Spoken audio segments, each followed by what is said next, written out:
Today, we're talking truce talks between Israel and Hamas, updated COVID guidance from the CDC, a law protecting IVF in Alabama, and other top news for Monday, February 4th. Stay informed while remaining focused on Christ with a pour-over today. Here's the verse of the week.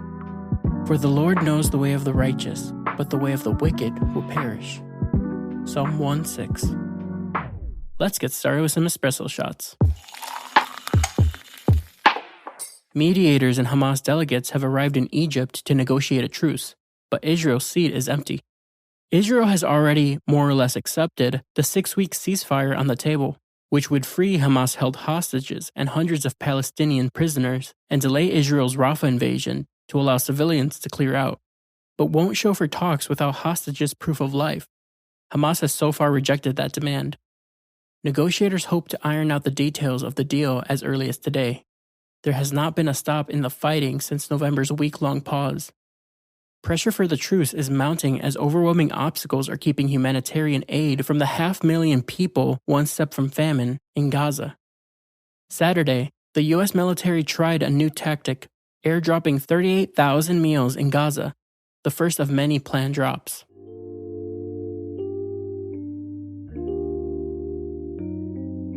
Our God sees the needy and is a shelter from the storm and a shade from the heat. In the face of hunger and death, we're reminded of the good news that one day, the Lord Almighty will prepare a feast of rich food for all peoples, a banquet of aged wine, the best of meats and the finest of wines.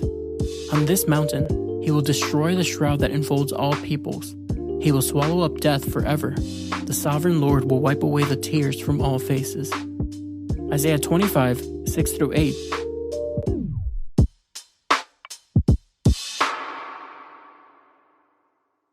Get a double line on your COVID test? The CDC dropped its long-standing 5-day isolation policy for COVID on Friday.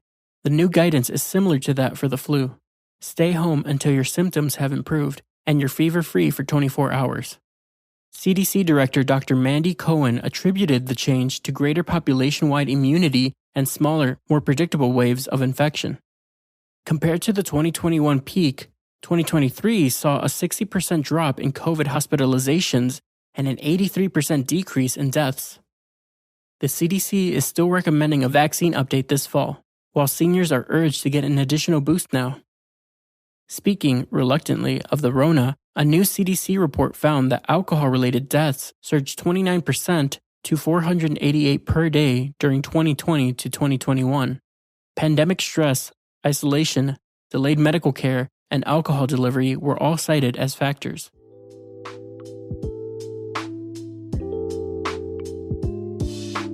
Here's a verse to consider when discussion of the pandemic turns heated. No foul language should come from your mouth, but only what is good for building up someone in need, so that it gives grace to those who hear. Ephesians 4:29.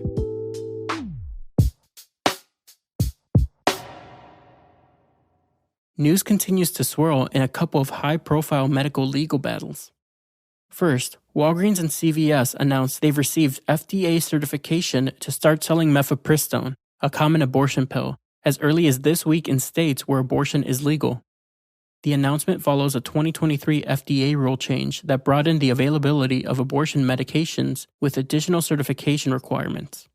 Later this month, the Supreme Court is scheduled to hear arguments related to the FDA's policies on access to abortion medication.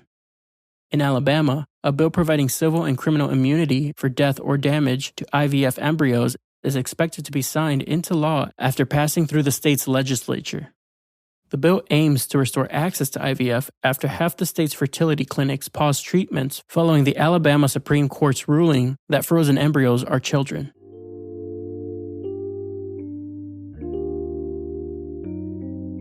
Discussing controversial issues can lead to strained relationships and hurt feelings. Christians can demonstrate God's love by showing compassion and understanding as we engage with others, even as we seek to be faithful to God's word. Colossians 4:6 says, "Let your conversation be always full of grace, seasoned with salt, so that you may know how to answer everyone."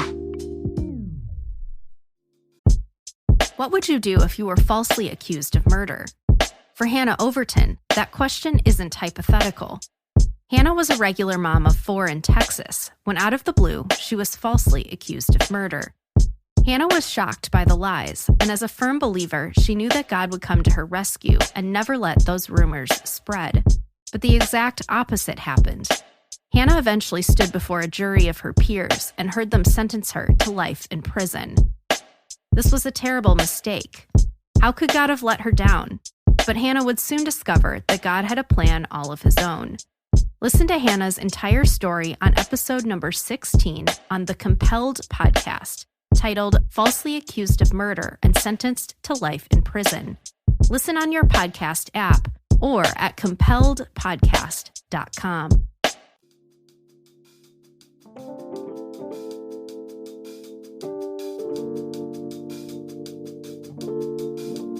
Another bruise. Here's a rapid round of updates.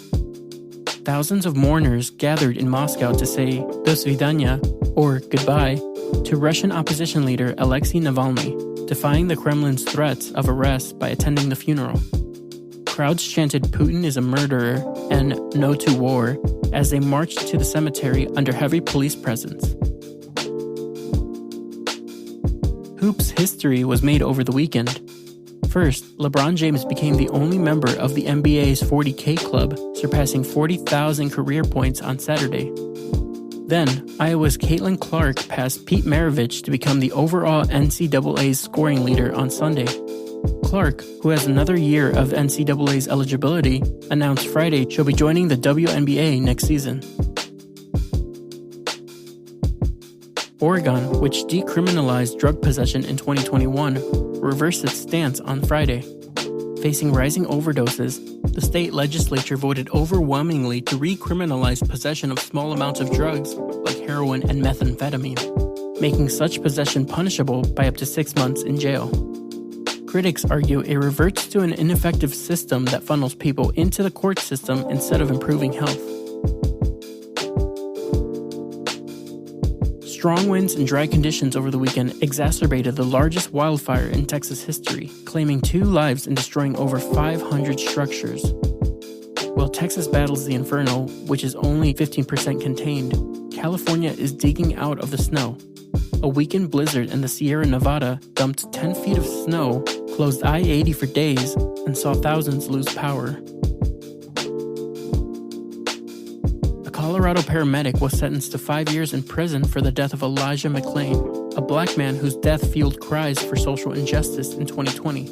The medic was convicted of criminally negligent homicide for injecting McClain with ketamine to sedate him during a struggle. Such prosecution is rare, and critics say it discourages people from becoming paramedics. And that's all we have for today. Thanks so much for listening. If you're listening on the Apple Podcasts app, give us a 5-star rating and drop a review.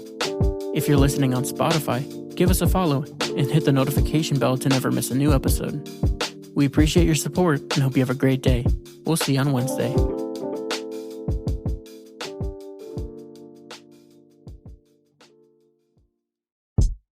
Most social media sells your data, peppers you with ads, and curates divisive content. Not Tuvu. Tuvu is wholesome social media built and moderated with the whole family in mind. Choose social media that uplifts rather than drains. Check out Tuvu, that's TUVU, at the link in our show notes. Hey, Jason here. Are you tired of culture wars too? If so, check out the Truth Over Tribe podcast. It's too liberal for conservatives and too conservative for liberals. Patrick, a personal friend of mine, and Keith discuss culture, news, and politics, all while seeking to follow the lamb, not the donkey or the elephant.